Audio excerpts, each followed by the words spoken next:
My name is Sahar Parsa, and we're looking at the role of female leadership in African societies.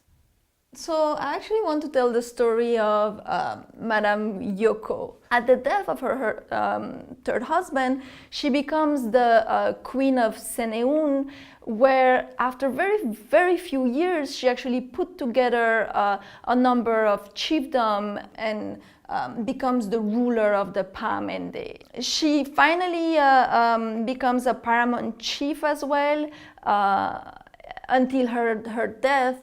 And in Sierra Leone, we actually realized that there was all these stories of important female chiefs and female leaders.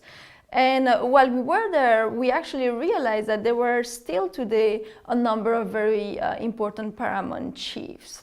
In the field, we also saw that in a small country like Sierra Leone, where we had two big ethnic groups, the Timni and the Mende, among the Mende, you had female paramount chief, and among the Timni, women could not access this position. So we first want to understand what explains this difference, right? Why some ethnic groups have and others not, or why the Timni of Sierra Leone don't give any room for women in this position, while among the Mende, women can be paramount chief.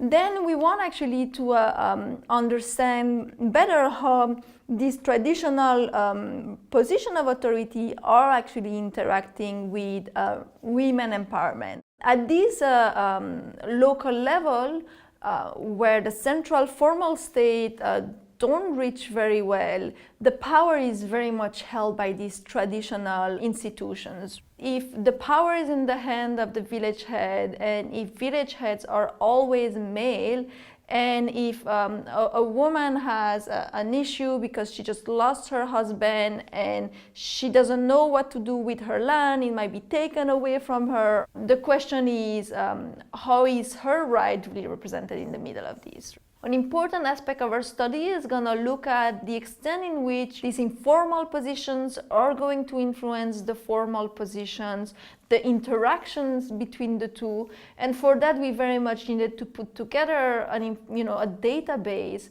which wasn't only looking at the presence of women in these political positions in national offices, but also subnational level ones. All we hope to do is highlight the role of these traditional institutions and raise awareness for future research, and maybe guide a bit better how they should be taken into account when it comes to policy making. Female empowerment is such a tricky business. We're still far from being there. And then these anecdotes, recurrent anecdotes of important queens and chiefs and village head, hand in hand with the weaker status of women, right? Still today, was very, very striking.